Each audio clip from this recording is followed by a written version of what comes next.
আগ্রাসনের বিরুদ্ধে আমাদের লড়াই, হাদি ভাইয়ের খুনিদের ফেরত দেওয়ার দাবিতে আমাদের এই লড়াই চলমান থাকবে। হাদি ভাই নিজেকে একটা প্রতিষ্ঠান হিসেবে গড়ে তুলেছিলেন।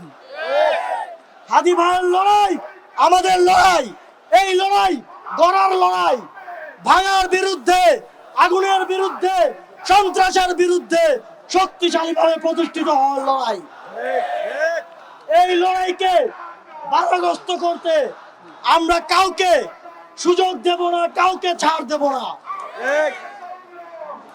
আমরা সরকারের প্রতি এবং আইন শৃঙ্খলা বাহিনীর প্রতি আহ্বান জানাতে চাই, আপনারা খুঁজে বের করুন আজকের এই ঘটনার পেছনে নেপথ্যে কারা রয়েছে। আপনারা খুঁজে বের করুন কাদের উস্কানিতে, কাদের ঘৃণ্য ষড়যন্ত্রে আজকে সাংবাদিকদের জীবন শঙ্কার মুখে পড়েছে। আপনারা তাদেরকে আইনের আওতায় নিয়ে আসুন। তবে কোনোভাবেই এই ধরনের কোনো ডিস্ট্রাকশন কিংবা এই ধরনের স্যাবোটেজে থেমে যাওয়া যাবে না। হাদি ভাইয়ের জন্য আমাদের লড়াই, আগ্রাসনের বিরুদ্ধে আমাদের লড়াই, হাদি ভাইয়ের খুনিদের ফেরত দেওয়ার দাবিতে আমাদের এই লড়াই চলমান থাকবে।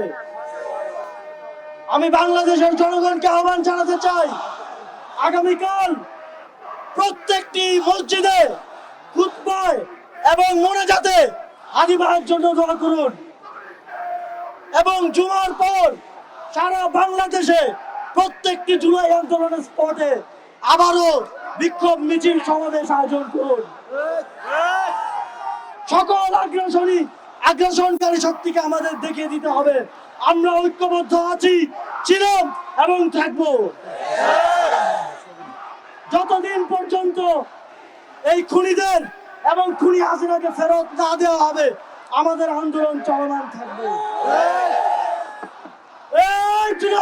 হাদি ভাই, আমরা তোমায় ভুলি নাই, আমরা তোমায় ভুলি নাই। জুলাইয়ে হাদি ভাই, হাদি ভাই, আমরা তোমায় ভুলি নাই, আমরা তোমায় ভুলি নাই। জুলাইয়ে হাদি ভাই, হাদি ভাই, আমরা তোমায় ভুলি নাই, আমরা তোমায় ভুলি নাই। জুলাইয়ে খুনিকে, খুনিকে, হাদি হাদি, হাদি, হাদি, তুমি কে আমি কে, খুনিকে, খুনিকে, হাদি হাদি, হাদি, হাদি, তুমি কে আমি কে, খুনিকে, খুনিকে।